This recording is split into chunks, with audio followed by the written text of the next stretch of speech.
پھانسی سے، اور ساتھ ہی آپ نے کمپیئر کیا محمود طاہر کو سوڈان، اسی وقت ان کو بھی پھانسی ہوئی کم و بیش اسی زمانے میں، اور ہم دیکھتے ہیں کہ سوڈان کے جو محمود طاہر ان کا بیک گراؤنڈ ہے، آپ نے خود لکھا اپنی کتاب میں کہ صاحب وہ اسٹیٹ اور اس کی سپریشن کے سخت، اور میرا خیال ہے کہ ان کے پیچھے یہاں تو جماعت اسلامی تھی اور وہاں پر اپنے ان کا طاہر صاحب کی جو بیک گراؤنڈ تھی وہ ریلیجس تھی، وہ پوری یقینی سے کہتے تھے کہ اسلام کا استعمال سیاست میں کرنا اسلام کی بے حرمتی ہے۔ ان کو تو اس پرنسپل پوزیشن کی وجہ سے ان کو سزائے موت ہوئی۔ بھٹو صاحب کا ذکر اور ہے، یہ کمپیریزن نہیں کر سکتے۔ بھٹو صاحب واز اے فیشسٹ۔ بھٹو صاحب کو بچپنے سے ہی بادشاہ بننے کا بڑا شوق تھا۔ لوگ بھول جاتے ہیں کہ 1958 میں جب پاکستان میں جمہوریت کا قتل ہوا تو اس فوجی جس کا نام فیلڈ مارشل ایوب خان تھا، اس کا بیٹا سمجھ کے Zulfiqar Ali Bhutto was a minister of industries, اس کی inner cabinet with the generals of Pakistan, general Burki اور کئی ایسے، he was there in that cabinet that destroyed democracy in Pakistan. Zulfiqar Ali Bhutto نے پرائم منسٹر بننے کے لیے پھر بعد میں بنگلہ دیش کی جنگ میں بنگالیوں سے کہا خدا حافظ ادھر تم ادھر ہم، یاد ہے لوگوں کو۔ 1965 کی جنگ میں ہندوستان سے جنگ کروائی غلط انفارمیشن دے کے، دونوں ملکوں کی تباہی آئی 17 دن کے اندر، they were set back at least 10 years۔ تو one is a villain جس کو بھٹو صاحب کو کہیں گے، Tahir was a scholar, a great مسلم، جس کا ہم لوگ آج کے مسلمان بھول گئے کہ وہ کون تھے۔ نیچے کنٹمپرری ہمارے زمانے کے وہ ہے نا، لیکن اخوان المسلمین وہاں پر ان کے پیچھے تھی میرا خیال ہے۔ نہیں، اخوان المسلمین was there to hang him، یا ان کے پیچھے تھی ان کو مارنے میں۔ ہاں ہاں بالکل۔ اچھا، ادھر آپ ہم پاکستان میں پھر رہتے ہیں، اب یہاں ہم آگے جاتے ہیں، کتاب میں تو آپ ذکر کرتے ہیں اپنے مصر کے اسکالر عبدالرزاق کا، اور اقبال کا بھی ذکر کرتے ہیں۔ اقبال پر میں آ کر رک گیا، مصر کے جو عبدالرزاق تھے ان پر میں رکا، مجھے سمجھ میں آیا کہ واقعتاً وہ چاہتے تھے، اور ان کا بیچاروں کا ان کے ساتھ بھی زیادتی ہوئی، مگر اقبال جنہوں نے کمال اتا ترک کے خلاف، کمال اتا ترک کے فیور میں بات کی اور خلافت کے خلاف بات کی، وہی اقبال ہمیں نظر آتا ہے بعد میں پاکستان کے بات کرتا ہوں، تو یہ کانٹرڈکشن مجھے سمجھ میں نہیں آئی۔ محمد اقبال کا آئیڈینٹی کرائسس، عام پاکستانی پنجابی کا آئیڈینٹی کرائسس وہ آج بھی ہے۔ جو ہمارے مصر کے بہت گریٹ ڈیموکریٹ جس کو کہیں، وہ تو پرنسپل پوزیشن کی بات کر رہے ہیں نا، وہ تو قوموں کا سوچ رہے ہیں کہ ہمارا کیا بنے گا، یہ سیاست کے اندر مذہب کو مت لاؤ۔ ان کی بھی پوزیشن یہی تھی۔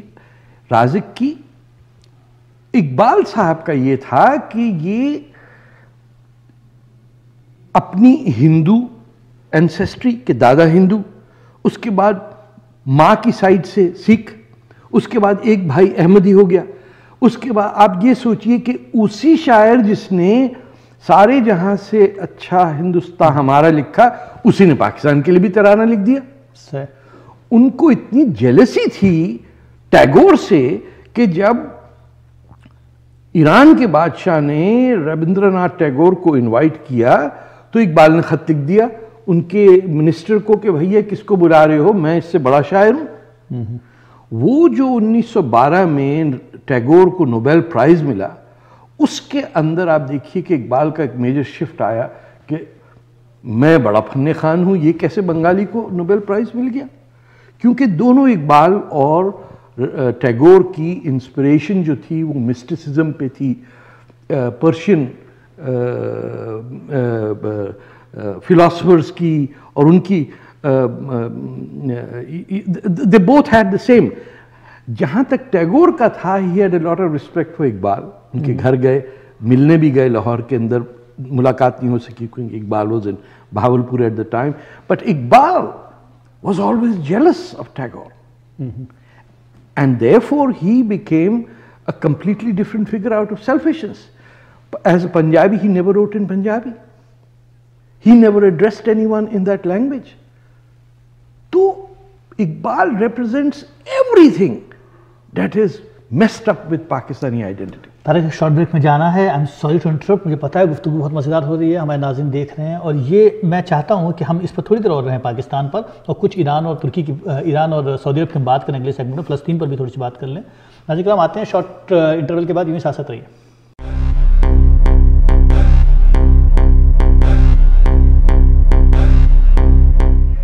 ویلکم بیک ناظرین, بلند نوال حاضر ہیں. چیزنگ معراج سے بات ہو رہی ہے, ہمارے ساتھ طارق فتح ہیں. طارق ایک بات مجھے بتائیے, جب بات آتی ہے خلافت کی پاکستان میں, تو مجھے یاد ہے آپ نے کتاب میں بھی تذکرہ کیا ہے محمود کمیشن رپورٹ جو آئی تھی, حمود الرحمان کمیشن, نہیں جسٹس محمود کمیشن رپورٹ, جس کے اندر منیر کمیشن رپورٹ, جی جس کے اندر خلافت کی ڈیفینیشن پر بات ہوئی تھی. تو یہ سمجھ میں آیا کہ صاحب خلافت کی ڈیفینیشن شاید کلیئر نہیں ہے. نہیں, اسلام پہ ہی جسٹس منیر کمیشن رپورٹ جس کا تعلق وہ 1953 میں جب احمدیوں کے خلاف, احمدی مسلمانوں کے خلاف آلموسٹ جینوسائیڈ کا نتیجہ نکلا کہ پنجاب میں گھر گھر جا کے لوگوں کو, احمدیوں کو مارا, تو جسٹس منیر کمیشن رپورٹ ہوئی مارشل لاء لگنے کے بعد کہ اس کی وجوہات کیا تھیں. جسٹس منیر نے ایک چھوٹی سی بات پوچھی ہر مولوی سے کہ آپ بتا سکیں گے اسلام ہے کیا, اس کو ڈیفائن کر پائیں گے اسلامک اسٹیٹ کو, یا آپ یقین کریے, اب میں نے تو اس کو آؤٹ لائن کیا ہے چیسنگ معراج میں, there were no two Muslim scholars, یہ جسٹس منیر نے اپنی رپورٹ میں لکھا, who could agree on the definition of Islam.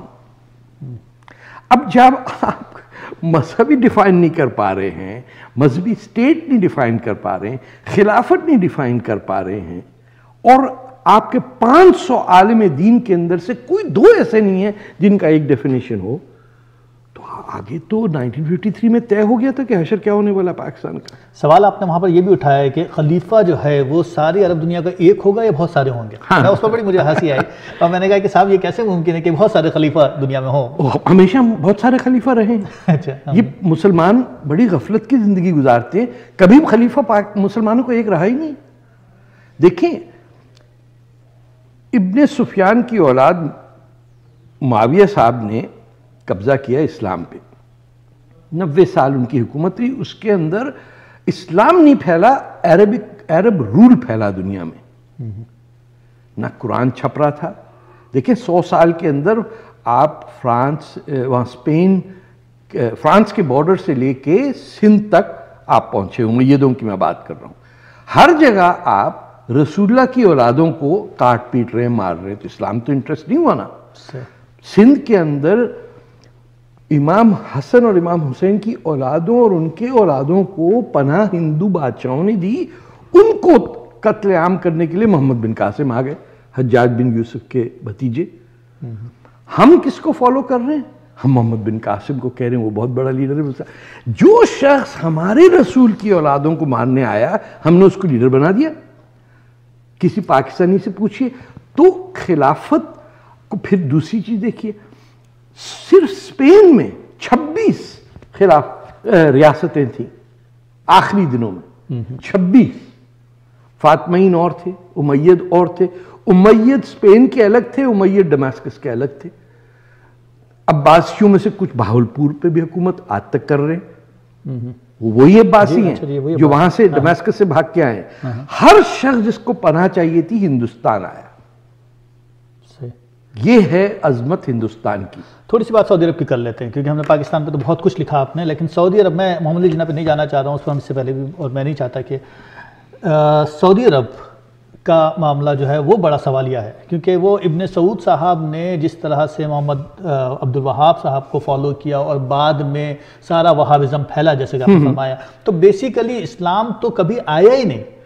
نہیں, سعودی عربیہ تو ایک ایسا ملک, دیکھیں وہاب صاحب یہ ابن تیمیہ کی فالوورز ہیں.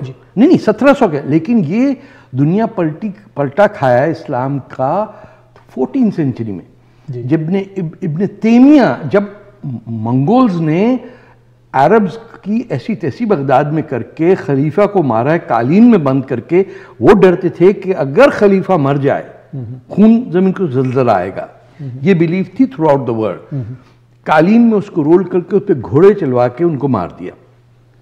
اس پہ الزام لگ گیا شیعوں پہ کہ شیعوں نے مروایا. سنی خلیفہ کو. ابن تیمیہ نے اسٹیبلش کیا اسلام 14 سینچری میں ایک برانڈ نیو، جس کے اندر انہوں نے عربوں سے کہا کہ تم کو تو اب کچھ کرنے کی ضرورت نہیں، کیونکہ تم افضل ہو. وہ ہندوستانی یا سیاہ فام مسلمان جو اپنے آپ کو عرب سے ایکول سمجھتا ہے وہ گناہ گار ہے. یہ سب ان کی اپنی کتابوں میں ہے. ابن کثیر کی جو انٹرپریٹیشن قرآن وہ بھی موجود ہے سب کے سامنے. وہ الگ بات ہے کہ مسلمان اس جہالت کی دور سے گزر رہا ہے کہ شاید کسی نے پڑھا ہی نہیں. میں نہیں سمجھتا ہوں کہ ابن کثیر کی انٹرپریٹیشن یا ابن تیمیہ کو کسی نے اسٹڈی کیا ہو. نسیم حجازی ٹائپ کے ناول واول لوگوں نے پڑھ لیے. اب خلافت جب ایگزسٹ نہیں کرتی ہے ایک جگہ، جب اسپین میں الگ خلافت، شام میں الگ خلافت، مصر میں الگ خلافت، آپ ہندوستان میں بتائیے کب رہی خلافت؟ 1000 سال مسلمان لٹیرے ہندوستان کو تباہ کرنے پہ آ کے تیمور کی اولادوں نے جو تیمور نے خود حشر کیا، کوئی خلیفہ تو نہیں بنا. کبھی کوئی خلیفہ انڈونیشیا میں ہے؟ دنیا کا 300 ملین مسلمان رہتا ہے، ان کو آئیڈیا ہی نہیں خلیفہ کیا ہوتا ہے. تو خلافت کی بات کہاں سے آ گئی؟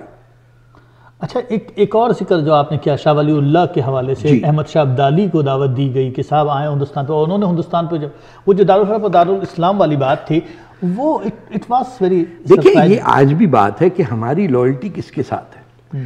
اگر شاہ ولی اللہ یہ کہہ رہے ہیں کہ یار یہاں ہندو بہت رہتا ہے، بڑی تکلیف ہے ہمیں، نادر شاہ آ کے ہمارے بادشاہوں کو مار دے، وہ کوئی بات نہیں، تو اب آپس کی بات ہے.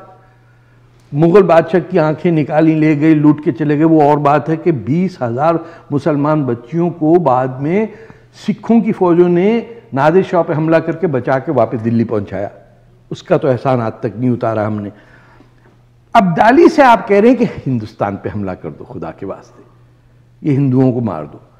بھائی جس راستے سے ابدالی آ رہا ہے وہاں تو صرف مسلمان رہتے، ہندو تو ہے ہی نہیں. تو اس نے کشمیر کو لوٹا، لاہور شہر کو جلا دیا، مغلوں کو مار دیا، خوش ہو گئے. اب تباہ ہونے کے بعد کون اس میں جیتا؟ انگریز سرکار، Dutch East India company, Portuguese East India company, French East India company. تبھی تو یہ آئے نا. جب آپ نے آ کے ہندوؤں سے نفرت کی وہ آگ لگائی کہ آپ اپنا گھر جلا دیا آپ نے. لاہور شہر ایک ہی دفعہ جلا ابدالی کے ہاتھوں. اب یہ مت ماری ہے لاہوریوں کی کہ ان کے میزائلوں کے نام ابدالی. جی ہاں، میں خود وہ پڑھ رہا تھا. کوئی اپنے ہی دشمن کو اپنا ہی گھر میں فوٹو تو نہیں لگاتا ہے نا. جی ہاں، یہ ہوا. کس قدر انفیریورٹی کمپلیکس ہوگی پاکستانی کی پنجابیوں میں کہ وہ لاہور کا شہری کہتا ہے کہ جس شخص نے میرے شہر کو آگ لگا دی وہی میرا بادشاہ ہے. واہ واہ واہ واہ. Let's talk about Iran. Saudi عرب سے میں ٹچ ہی کر رہا ہوں تاکہ میں صرف اپنے ناظرین کو کریم کا مزہ دے دوں، کیک کو خود کھائیں.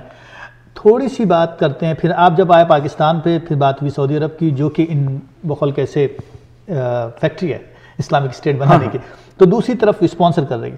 دوسری طرف ایران ہے جس کو ہم سمجھتے ہیں، بلکہ وہ کتاب کی ابتدا بڑی اچھی ہوئی ہے، اس میں ایک جملہ ہے کہ اندر سے حالات کینسر سے زدہ ہیں، باہر سے جو ہے وہ اچھا لگتا ہے.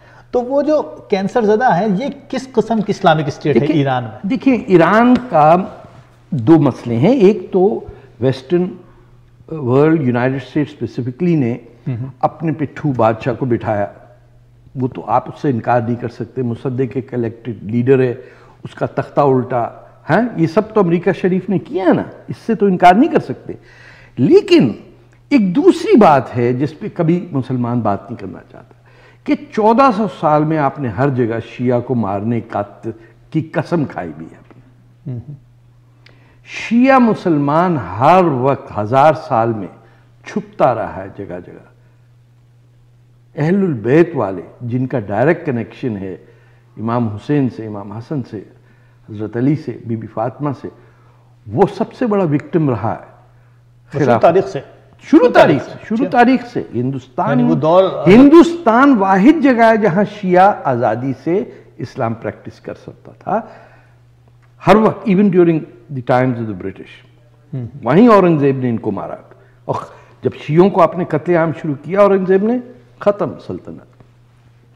شیعوں کو جب آپ ایک مملکت ملے گی جب اسلام سبھی نے کھیلنا شروع کر دیا، ہر کوئی اسلام کھیل رہا ہے، تیل کی قیمت $3 بیرل سے $35 ہو گئی ہے، تو وارے نیارے ہوئے میں دنیا میں سعودی عربیہ پیسہ پھیلا رہا ہے، تو شیعہ بھی تو ڈیفینڈ کرے گے نا اپنے آپ کو۔ انہوں نے آیت اللہ خمینی آ گئے، اور وہ انقلاب جو کمیونسٹوں اور نیشنلسٹوں کا تھا اس پہ آیت اللہ نے قبضہ کیا، اور وہ تہس نہس کیا لبرل نیشنلسٹ پروگریسو لیفٹسٹ کا، کہ آج آپ دیکھیے 3 ملین ایرانی اپنا ملک چھوڑ کے بھاگ گیا، پاکستان آ گئے، ترکی چلے گئے، یہاں بیٹھے ہوئے ہیں۔ یہاں بیٹھنے والے جو ایران کی تعریف کرتے ہیں ایک دن گزار سکتے ہیں وہاں؟ یہاں پہ کوئی ایرانی ایران کی تعریف نہیں کرتا، اچھا، یقین کر لیے، صرف پاکستانی بد نصیبوں کا وہ ہے، پاکستانی شیعہ جو ہیں ان کو بڑا پیار ہے ایران سے۔ ایران کا جو شیعہ ہے، جو ایران کا ریفیوجی ہے، اس کی جسے پنجابی میں کہیں مت نہیں ماری ہے کہ وہ کہہ رہا ہے کہ یہ this is not paradise. Islamic Republic of Iran was the alternative Shia response to the Islamic Republic of Pakistan and the Islamic Kingdom of Saudi Arabia. سعودیوں نے پیسہ اور ان کا ایروگنس اور امریکہ سرکار کو خرید کے ایران کے خلاف، آپ دیکھیے اسرائیل ہمیشہ ایران کے خلاف بولتا ہے، سعودی عربیہ کے خلاف کچھ نہیں بولے گا، جبکہ یہودی سے زیادہ نفرت عرب کو ہے، ایرانی کو نہیں ہے تاریخی طور پہ۔ انفیکٹ سنی ارلی اسکالرشپ کہتی ہے کہ شیعہ جو ہے مسلمان ہے ہی نہیں، یہ تو ایک یہودی سیکٹ ہے، یہ بیچارے یہودیوں کو بھی نہیں پتا کہ یہ۔ تو آپ دیکھیے کہ وہابزم اور اسلامزم اور سعودی کنٹرول یہ ہے کہ American foreign policy is not controlled by Israel, it is controlled by Saudi Arabia. Prince بندر بن سلطان، آپ کسی کو $1 ملین دن کا اسکالرشپ لگا دیجئے اس کے بیٹے کو، دیکھیے کیا کیا نہیں ہو سکتا۔ تو ایران کا جو ہوپ ہے کہ جس دن ایران میں اسلامک ریپبلک ختم ہو کے ایک لبرل ڈیموکریسی آئی، آپ یقین کریے اس دن مڈل ایسٹ کا رخ پلٹ جائے گا، کیونکہ پڑھے لکھے لوگ ہیں۔ مسلمانوں میں تمام ملکوں میں سب سے زیادہ ٹرانسلیشن یورپین فلسفی ایران میں اب بھی ہوتی ہے۔ پورا اسلام نافذ کرنے کے باوجود نوروز کو نہیں ہٹا سکے آیت اللہ۔ طارق ایک چھوٹے سے بریک پہ جانا ہے، ناظرین کرام آتے ہیں شارٹ بریک کے بعد، بات کریں گے تھوڑی سی فلسطین پر، اور پھر کتاب کا ایک بڑا حصہ، ایک بڑا والیوم طارق نے ڈسکس کیا ہے جینیسس کے نام سے، جس میں انہوں نے پوری اسلام کی تاریخ، صلیبی جنگیں، اور آف کورس وہ پورا کا پورا سلسلہ نبی کریم صلی اللہ علیہ وسلم کی وفات سے بغداد پر حملے تک ہے، تو ایک بڑا حصہ ہے وہ، لیکن میں چاہوں گا کہ 10 منٹ کے اندر کم از کم اس کو تھوڑا سا ڈائلاگ کر سکوں اور بتاؤں کہ طارق نے کس طرح سے اس کو جسٹیفائی کیا ہے کہ اسلامک اسٹیٹ ایک ایلیوژن ہے۔ یوں ساتھ ساتھ رہیے، آتے ہیں شارٹ بریک کے بعد۔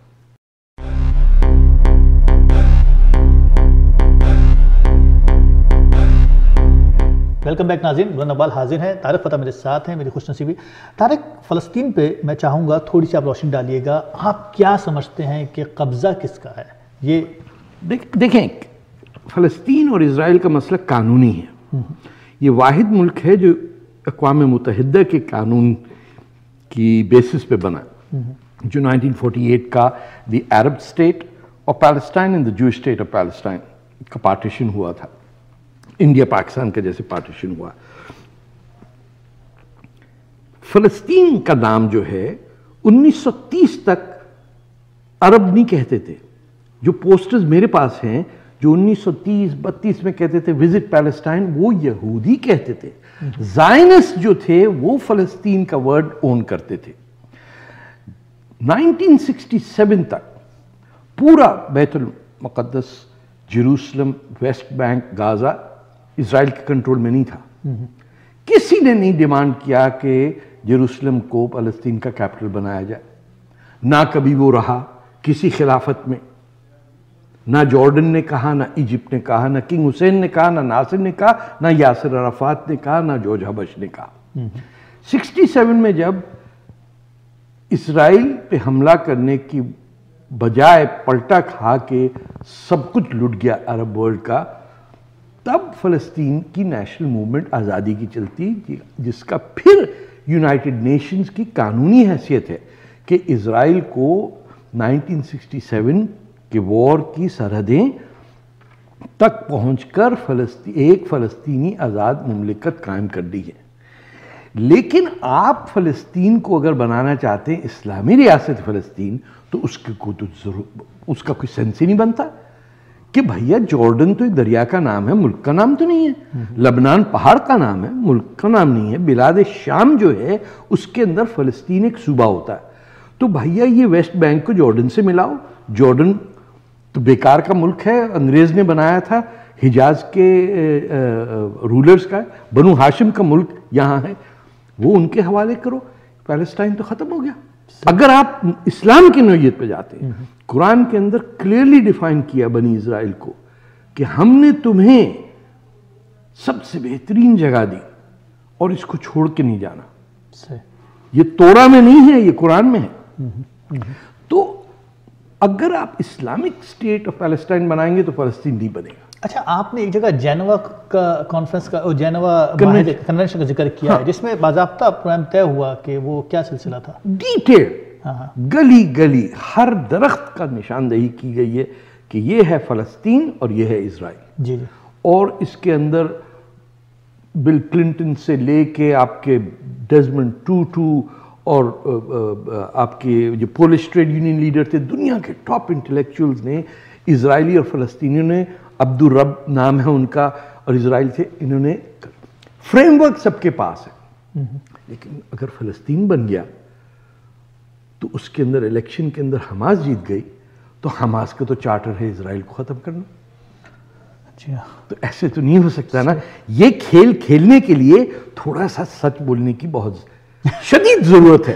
اب جھوٹ کا کاروبار جب تک مسلمان کرائے گا کہ انگلش میں کچھ اور عربی میں کچھ اور، تو آج کل تو بھیا ہر کوئی ٹرانسلیٹ کر لیتا.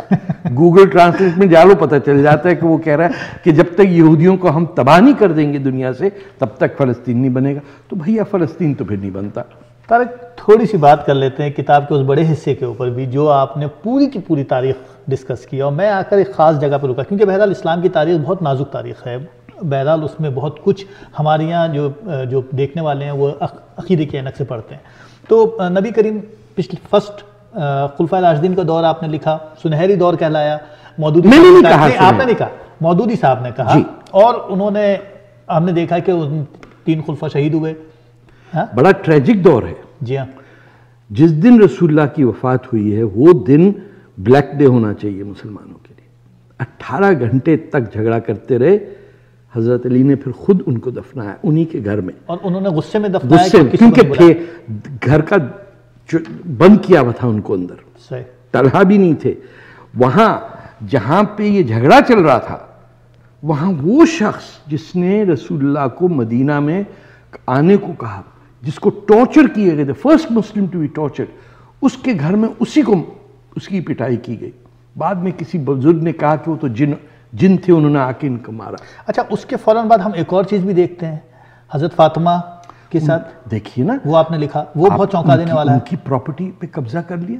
جی ہاں. فدق کا جو نبی کریم صلی اللہ علیہ وسلم کی بیٹی، یہ ان کی بیٹی، فاقے کے موقع آ گیا ان کے گھر پہ. حضرت علی اور بی بی فاطمہ کو کھانے کا نہیں تھا، ان کو مارا گیا، ان کا مسکیریج ہوا بی بی فاطمہ کا. تو یہ سنہرا دور ہے. اور اس کے بعد آپ نے جنگیں ان لوگوں پہ اناؤنس کی جو مسلمان تھے، اور انہوں نے کہا کہ ہمیں تو نہیں پتا کہ ہمیں زکوٰۃ آپ کو دینی ہے. یہ کب طے ہوا بھائی؟ مارے گئے وہ لوگ، ان کا قتل عام ہوا. اچھا، تھوڑا سا اور آگے بڑھ جاتے ہیں. اس کے بعد کے 200 سال ہم دیکھتے ہیں کہ اس میں کوئی 50 کے قریب جنگوں کا ذکر کیا آپ نے، اور تمام جنگوں میں ایک تشدد چلتا رہا، ایک دوسرے کی گردنیں کٹتی. دیکھیں، پہلے 100 سال جو ہیں وہ مسلمانوں کے دشمنوں کے ہاتھ میں تھا. جو امیت تھے یہ ابو سفیان کی اولاد ہے. میرے ساتھ کئی لوگ ڈس ایگری کریں گے. میں سائنٹیفکلی آپ سے کہوں کہ یزید نہیں بلکہ معاویہ بھی، اور ان کے بعد ایک خلیفہ عبدالعزیز کے علاوہ باقی سب لوگ عرب نیشنلزم میں بلیو کرتے تھے. ان کو رسول اللہ ایک عرب لیڈر نظر آتا تھا. جو غیر عرب مسلمان تھا ان کو رسول اللہ پیغمبر نظر آتے تھے کہ یہ ہیومینٹی کے لیڈر ہے. اور یہ کلیش جو تھا کہ ہندوستان میں عرب مسلمان جو تھا وہ جزیہ ریسیو کرتا تھا اور ہندوستانی مسلمان جزیہ پے کرتا تھا. یہ نہیں پتا ہے لوگوں کو. ایک ہندوستانی ہندو مسلمان نہیں بن سکتا تھا جب تک اسے عرب کفیل نہ ملے. مصر کے اندر مسلمان ہونے پہ پابندی لگا دی گئی، اور جب لوگ مسلمان ہوئے تو امید کیلیفیٹ کا کولیپس ہو گیا کیونکہ ٹیکسیشن ختم ہو گیا. جو خلیفہ عبدالعزیز نے کہا کہ I have not come here to be an accountant of God. بہت گریٹ لیڈر تھا مسلمانوں کا، امیدوں میں ایک ہی خلیفہ. I have not come here as an accountant. I'm come here to represent justice. اچھا بعد میں ذکر پھر، اچھا مجھے اتفاق سے انڈیکیشن آگے بریک کی. ناظرین کرام بریک کے بعد آتے ہیں، تھوڑی سی بات اور کریں گے ہم تاریخ پر اسلام کی، اور اس کے بعد بات کریں گے ہم جدید دور میں اسلام کے اوپر. کوشش کروں گا کہ کم از کم آج کے جو پرابلمس ہیں اسلام کے اس کو ٹچ کر سکوں جو طارق نے بہت ڈیٹیل میں ڈسکس کی اپنی کتاب. یوں ساتھ ساتھ رہیے، آتے ہیں شارٹ بریک کے بعد.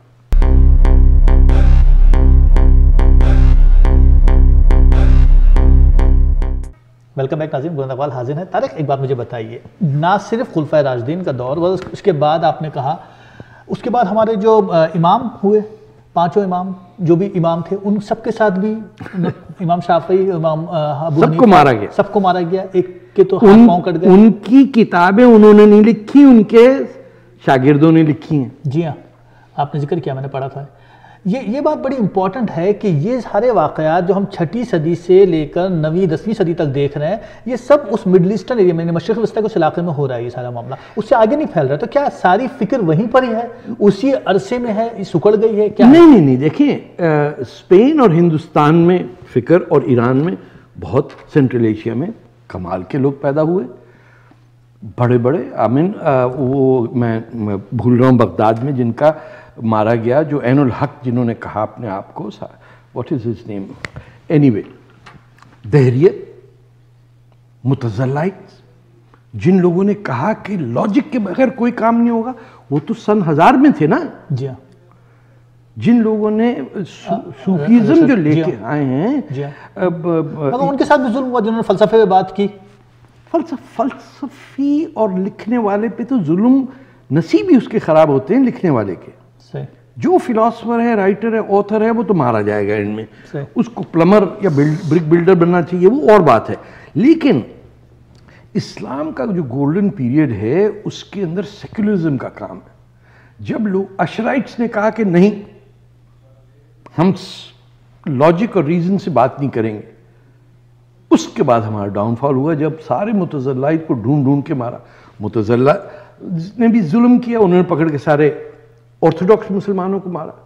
یہ جو، اور اس زمانے میں ہر کوئی ہر ایک کو مارتا تھا. سیاست، جمہوریت تو بات ہے، فرینچ ریولوشن کے بعد کی بات ہے نا.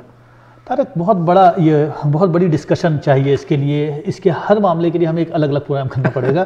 لیکن یہ کہ آپ 12ویں صدی تک آئے اور آپ نے بغداد کو تقسیم دیکھا کرتے ہوئے، اور اس کے بعد آپ نے بتایا کہ 10 لاکھ کے قریب لوگ مارے گئے، اور اتنی لاشیں تھیں کہ گھوڑے ان پر سے گزر جاتے. زنج، جو مسلمان سیاہ فام لوگ افریقہ سے آئے تھے، انہوں نے ریوولٹ کیا تھا، جس کو زنج ریوولٹ کہتے ہیں. اس 14 سال تک، اور بائی دی وے ان کی قیادت کی ایک سندھی سید نے. یہ تمام جو تھے، ابسینیا، زنجبار، زنج ریوولٹ اسی سے کہتے ہیں.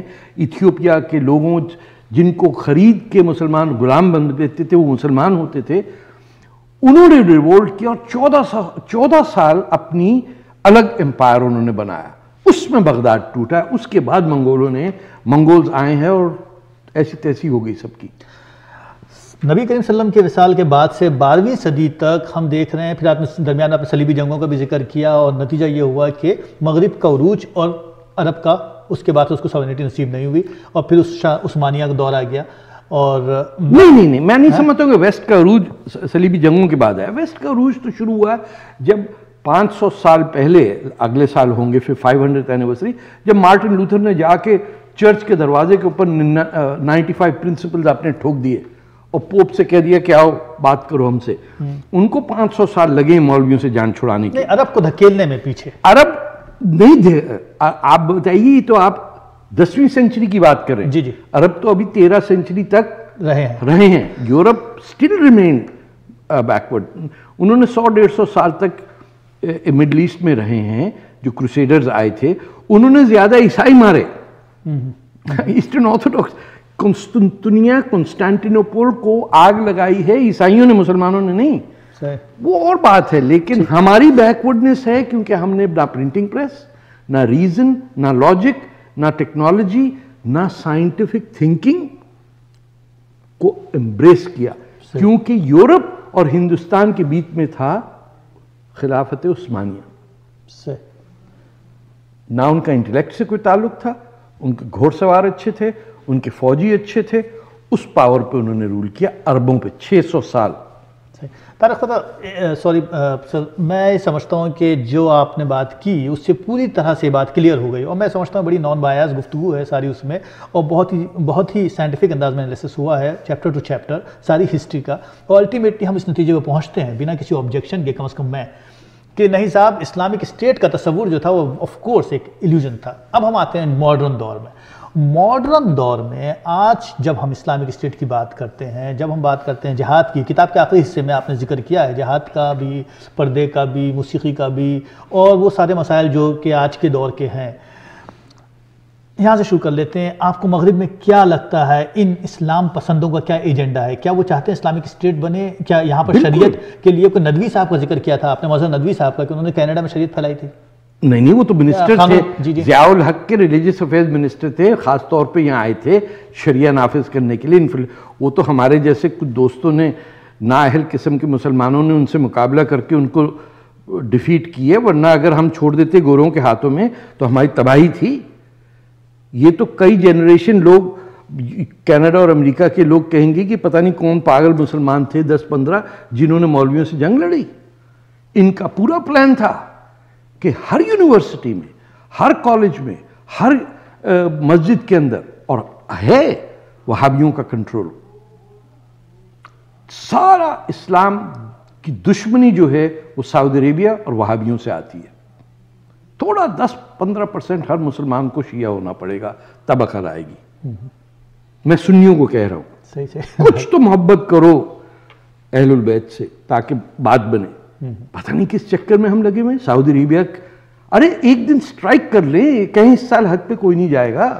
ایک چھوٹی سی بات اور میں یہاں کرنا چاہوں گا, خصوصاً اس قرآن شریف کے ترجمے کے حوالے سے, کیونکہ زیادہ تر مرد حضرات نے ترجمہ کیا, لیکن آپ نے لیلا بختیار کا ذکر کیا جنہوں نے اس کا ترجمہ کیا, تو اس کے اوپر بڑا آبجیکشن رہا. اس کتاب میں وہ بھی ڈائیلاگ ہے کہ صاحب خصوصاً مرد کا عورت کو مارنے کا جو حق ہے اس کے اوپر بحث رہی کہ صاحب اضراب کے معنی کیا ہیں, اور اس میں خاصی کھینچا. دیکھیں, میرا سلوشن سمپل ہے, میں کوئی عالم دین نہیں ہوں.